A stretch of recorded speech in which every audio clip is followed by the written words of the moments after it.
Hello. So today I'm going to be talking to you about the joints. I've split this video into 3 different sections because I was told that sometimes when you try to post one video, it's too long and Canvas doesn't accept it or it's really blurry. So I've split it into 3 parts.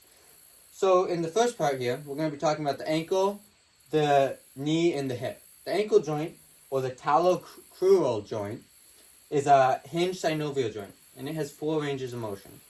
So the ankle, you can see here, has the first is dorsiflexion and plantar flexion. Dorsiflexion can go 20 degrees, while plantar flexion can go 45. These two are in the sagittal. These two motions are in the sagittal plane. So dorsiflexion is when I'm showing the ankle. If it's up, and you bring your ankle up.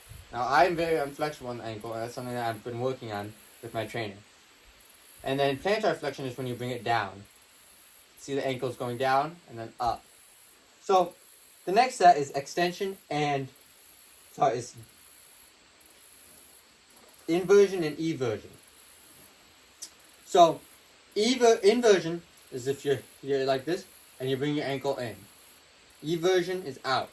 Inversion, eversion. So inversion and eversion are in the frontal planes. Inversion can go 20 degrees while eversion can only go 10 degrees. The next is the tibial femoral joint, or the knee joint. This is a hinged synovial joint as well, and it also has 4 ranges of motion. So the first one is flexion, which is when your knee goes back like this, and then extension, forward. Flexion and extension are in the sagittal plane. Flexion can go 140 degrees, while extension can go only 5 degrees. The next is medial and lateral rotation. And these are both in the transverse plane. So medial rotation is if your knee's like this and it's turning in. Now I struggle at it, but your knee, you can see my knee is trying to turn in, turning out to be more my hip, but it's if your knee is going in, so into the midline of your body. And lateral rotation is if your knee goes to the outside. So it's like in and out. And those medial can go 15 degrees, while lateral can go 30. And then the last joint we're going to talk about in this video is the hip, or the coxal joint. And this is a ball and socket joint and has 6 ranges of motion. The first one that we're going to talk about is flexion. And I'm going to turn sideways. And flexion can go like this. It's like this. My hip is going up. And this can go 120 degrees. And then extension is back. And this can go 10 to 15 degrees. And then the next one we're going to talk about is abduction and adduction.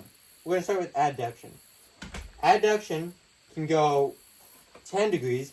And this is when your foot, if you're turning like this, no, this is a better angle. Your legs are coming together. And adduction is your hips are spreading apart. And adduction can go in 10 degrees, while abduction can go, abduction is 10, adduction is 45. And then there's lateral and medial rotation. So medial rotation, your hip is turning in. So it's kind of like this. You can see my hip is going in. And then lateral, my hip is turning out. And those are in the transverse plane. And I may have forgot to mention this, adduction and abduction are in the frontal planes, while flexion and extension are in the sagittal plane.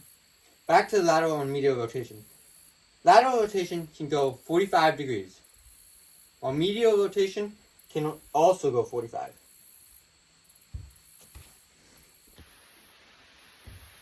The next 3 joints that we're going to talk about are the shoulder, the elbow, and the wrist. The shoulder, or the glenohumeral joint, is a ball and socket joint, much like the hip. It also has 6 ranges of motion. So the first 2 are flexion and extension, and those are in the sagittal plane. And that is when your arms at your side goes up like this. It can go 180 degrees like this. And then there's extension, and that's when your arm goes back. It can only go 45 degrees. The next 2 are abduction and adduction. So abduction is when your arms are at your side and they go up. I believe I said this was abduction. And then adduction is when your arms go down. Abduction can go 180 degrees, while adduction can only go 10 degrees. Then there's lateral and medial rotation. And those are in the transverse planes. I may have forgot to mention, abduction and adduction are in the frontal planes. So lateral and medial rotation is when if your arm is like this, and it's turning, so your shoulder for lateral is going away. It's going like this. Medial is when it goes in. And these can go, lateral can go 50 degrees, while medial can go 90 degrees. The next joint is the humeral ulnar joint. And this, or the elbow. And this is a hinge joint. This has only two ranges of motion. Flexion of the elbow and extension of the elbow. So flexion of the elbow is kind of like a curl. Your arm like this, goes up. It can go 145 degrees. While extension it can go 0. It can't go back. But it's going down. The motion is your arm going down. The next and final one for this set is the wrist joint, or the radiocarpal joint. It's one of my favorite joints because I've broken it 3 times. So, the wrist joint is a condyle synovial joint, and it has 4 ranges of motion. Flexion and extension, which are in the sagittal planes. So flexion is when your wrist goes up like this. Extension is when it goes down. Flexion can go 80 degrees, and extension can go 70 degrees. And then there's radial deviation and ulnar deviation. Radial deviation is when your hand's up like this and it turns out. Ulnar deviation is when it's like this and it goes in. And those are in the frontal planes. Radial deviation can go 20 degrees, while ulnar deviation can go 30 degrees. So the last joint we're going to talk about is this neck, or the cervical spine. And this is a pivot joint, and it has 4 ranges of motion. The first one is flexion.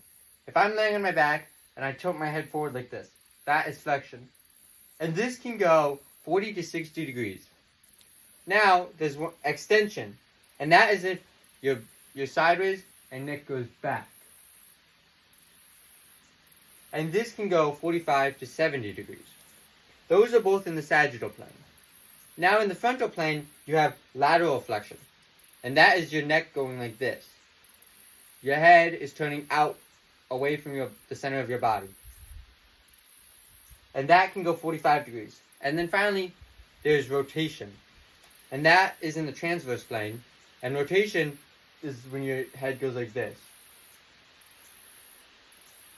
And that can go 50 to 80 degrees. And lateral flexion, I forgot to mention, is in the frontal plane.